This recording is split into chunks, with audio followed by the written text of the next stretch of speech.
Okay, today we're going to talk about correlation coefficient and linear regression. So we are going to calculate using technology the correlation coefficient between two quantitative variables and interpret this quantity as a measure of the strength of the linear association. We are also going to write, with and without technology, linear functions that provide a reasonable fit to data to estimate solutions and make predictions for real-world problems. What this is saying is we are going to use our calculator so that we can find an R value that will help us tell us how strong and what direction our scatter plot is. Just by looking at that value, we don't have to necessarily have the scatter plot graph picture. We're also going to find the trend line, so we're going to make the y equals mx plus b equation using our calculator so that we can estimate answers and make predictions from real-world data. So the first thing we've got to look at is we have to look at what exactly is the coefficient. What do I need to make a linear model and make predictions? So we've got to have the correlation coefficient. This is the R value. This is the letter your calculator uses to tell you the correlation between two quantities, the letter R. We're going to look at the strength and the direction. That is what that value is going to tell us. How we determine the strength of R is that number has to fall between 0 and 1. Those are the only values it can hold. If it is outside, it does not fall between 0 and 1, those values are bigger than 1 or less than 0, then we know we have calculated our R value incorrectly and our data has not been typed into our calculator correctly. So a number close to 1 is going to indicate a strong relationship or correlation. A number closer to 0 is going to indicate a weaker correlation. And again, we are just looking at the number for R. The sign of R is going to tell us the direction. So a scatter plot that trends up, the R value is going to have a positive sign. And for a scatter plot that trends down, the R value is going to be negative. So that's how we can connect those two pieces. R is going to tell us what direction our scatter plot is trending, up or down, based on its sign. And then we're going to be able to tell, is our correlation weak or strong just by looking at the value of R itself. Next, we're going to find a linear regression equation, and that's just a fancy math way of saying we are going to find the line of best fit using a calculator. So can I find that y equals mx plus b equation from a scatter plot using my calculator? That's all linear regression is. So let's look on the back. I've got a little bit more information for you I want you to take a look at. So again, the sign, positive and negative, is going to indicate what direction your scatter plot is going, and that has to do with only the sign. No correlation would imply that the values are not linked at all and don't have a relationship. And remember, that's a scatter plot where they're all going kind of all over the place. They're not really trending in a direction up or downward in a direction. They're just kind of scattered. That's going to be for an R equals 0. It's not considered weak or strong. It's just 0, meaning there's no correlation. The closer you get, so as you go out from 0, they're going to be weak, and the closer you move to a 1, they're going to get strong. So that would be on the positive side, so you can have a positive weak or a positive strong relationship. And then as you move to the left from 0, you're going to have a weak relationship, and then the closer you get to a negative 1, that's going to be a strong. So you would have a negative weak or a negative strong correlation. So let's look at how do I find the line of best fit and how do I find that R value, the correlation coefficient, using my calculator to help me. Now, you will have a calculator sheet. You should have picked one up in class that has the calculator steps.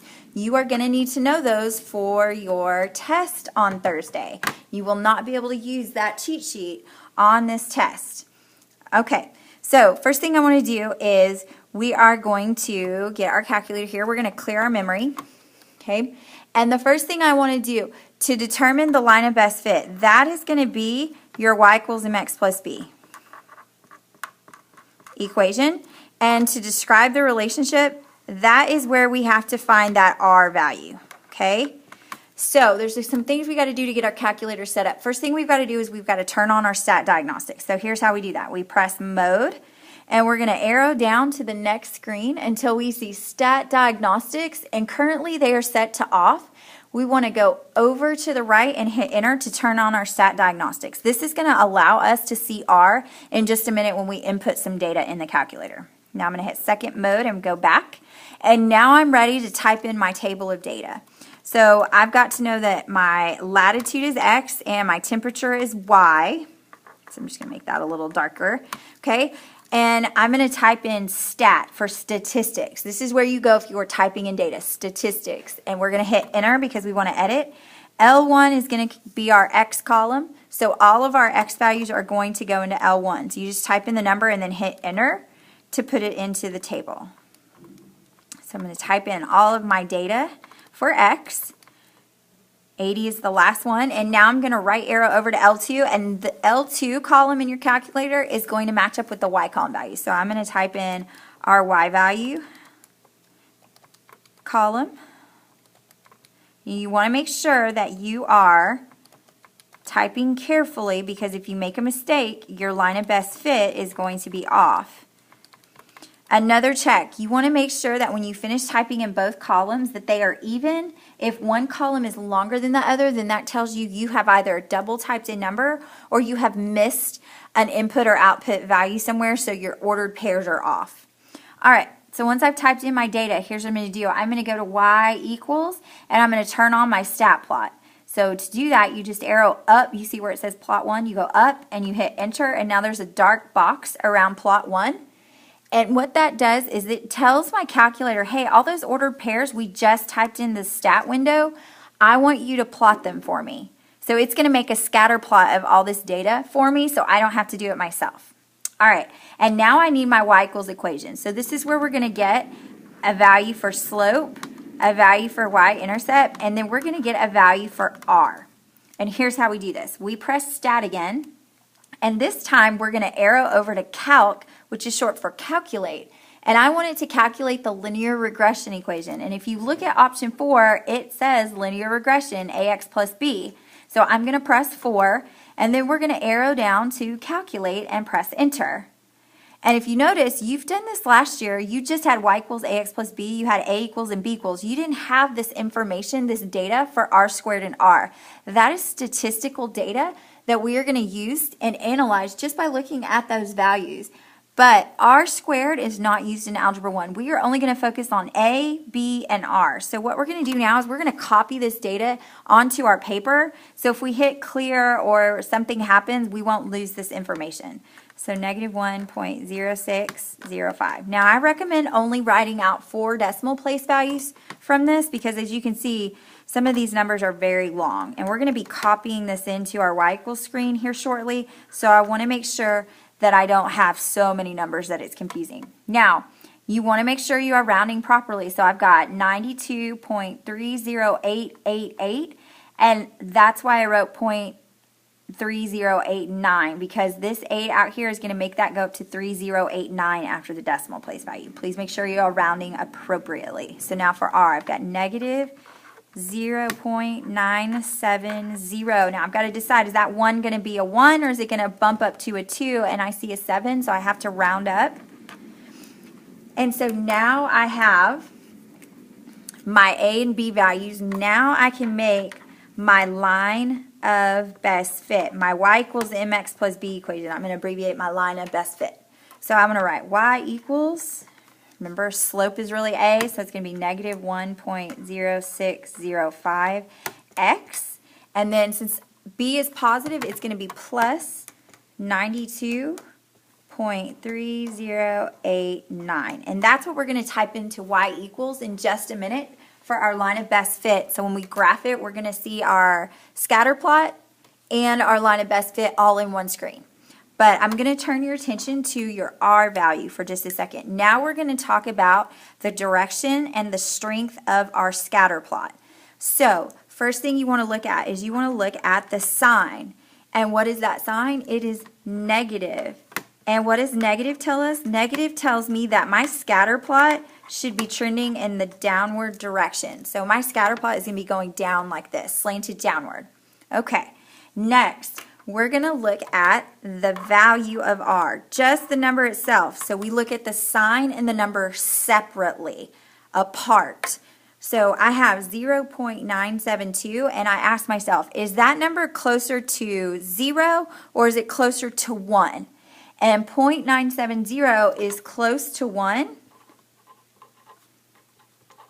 which tells me that my relationship is strong. When I make a prediction, my prediction is going to be pretty reliable. So here's what else we know. We have a line of best fit, and we can say that we have a strong negative correlation.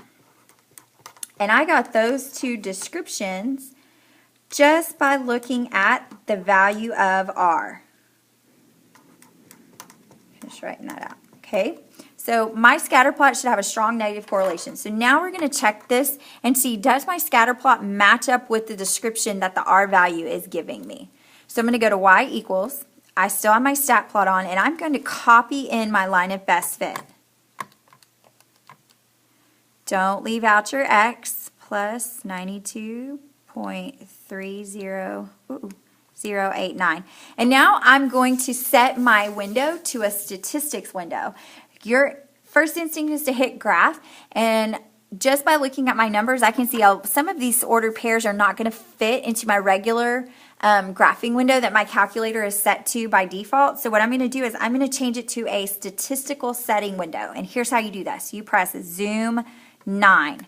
And I see my scatter plot, and then it graphs my line of best fit, and you can look, that looks pretty darn good for a line of best fit. So I can see that my scatter plot is trending down. There's the negative description, and all of my data points are really close to my line of best fit, which tells me that my relationship is strong. If your data points start to spread out away from your line of best fit, that's when you're getting closer to a value, R value of 0, which means your relationship is weak. So this does look like a strong negative correlation, which does match up with the R value that we got. Negative for it slanting downward, and then the 0.97, it being close to 1, my points are close to my line of best fit, it's strong.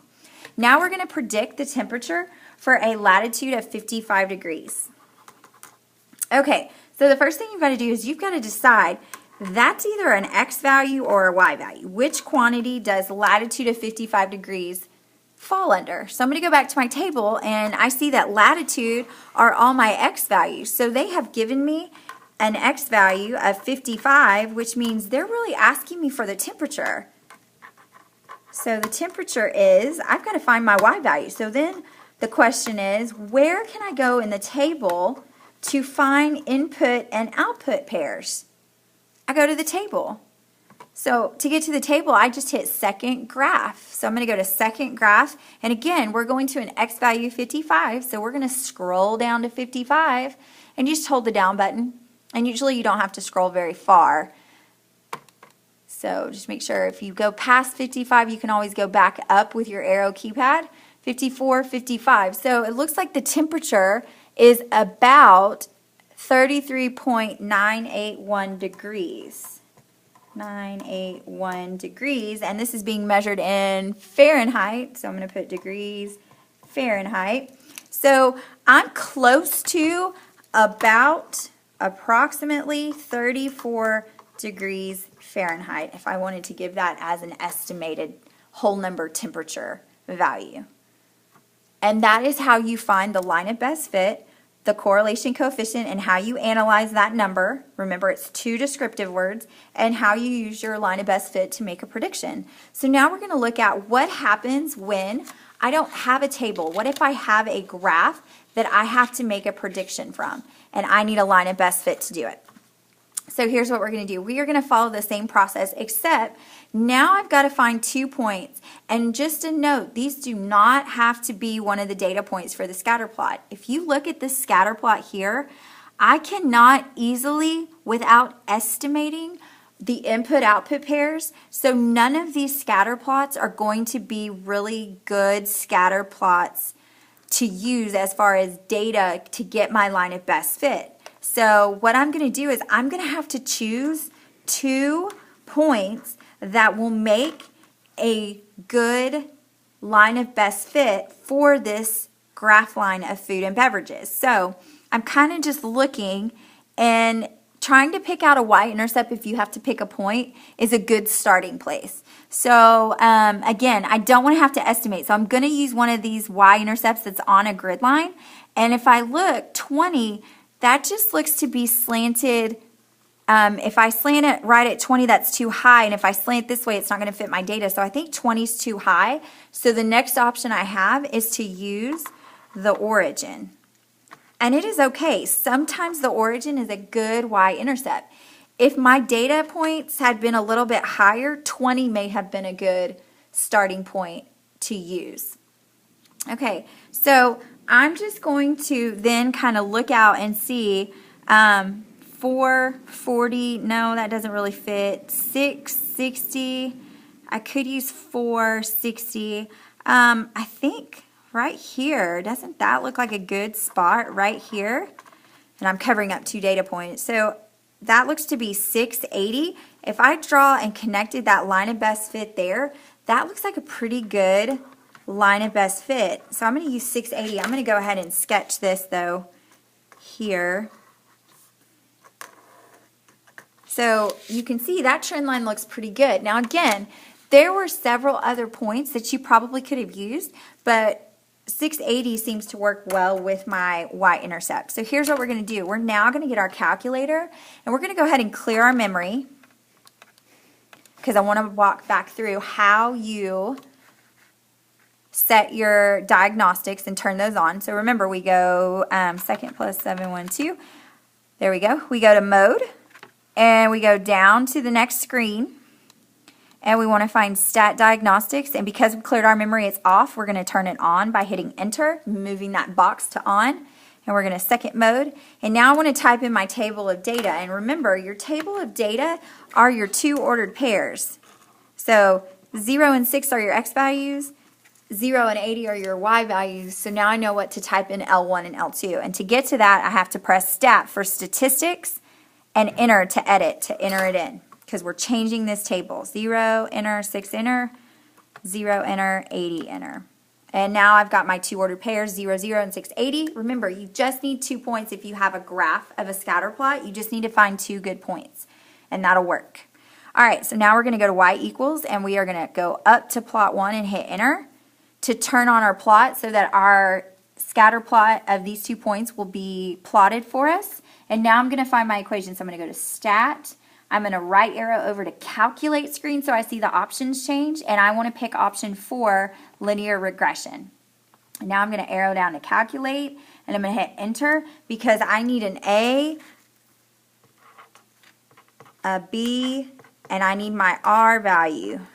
Okay, so let's go ahead and copy those down onto my paper so I don't mess those up. 13.333, and they're all 3, so there's not going to be any rounding up.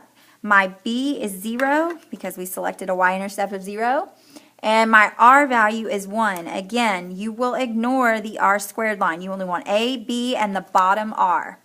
All right, now I'm going to go to y equals, and I'm going to type in my y equals equation, but I'm going to write it on my paper first. So it's going to be y equals 13.3333x plus 0, and that is my line of best fit. Now again, do you have to type in a y-intercept of 0? No, you do not. You could leave it off, but if you typed in plus 0, it is not going to hurt anything.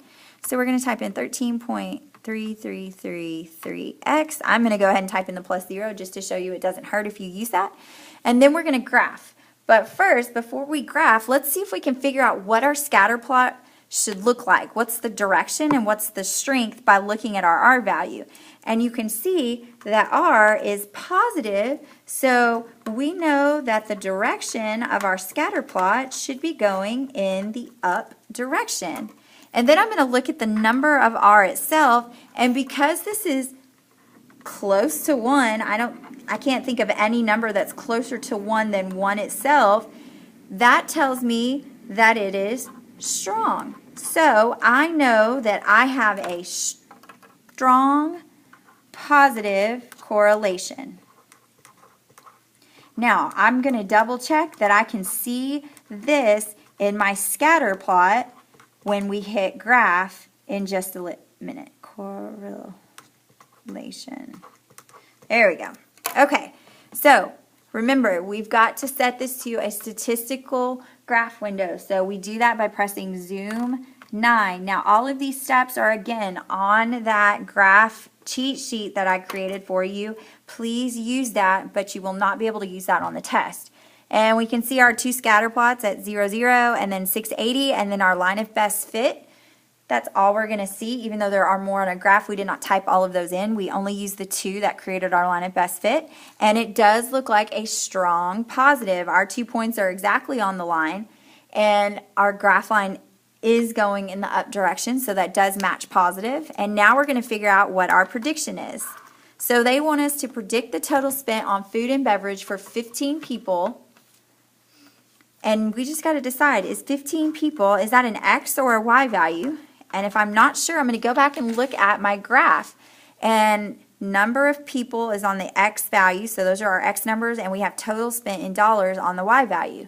Well, if we're talking about people, then those are X numbers. So 15 is an X value, which means they want me to find Y. The total spent is, where do I go to find input-output pairs? I'm going to go to the table of values. So how do I get to the table? Second graph. And we are looking for the Y value when X is 15. So we're going to scroll down to 15 and see what our Y value is. And it looks like it is $200. So the total spent for 15 people to buy food and beverages at this restaurant is $200. And since our relationship is a strong positive correlation, we have a better idea of what we should be budgeting or what we can look to spend. Now, hopefully now you understand how to use the line of best fit in the calculator, how to analyze your R value. If it's close to 1, it's strong. If it's closer to 0, it is weak. And then looking at the sign to tell if it is positive or negative. And again, that direction should match up with the direction of your scatter plot.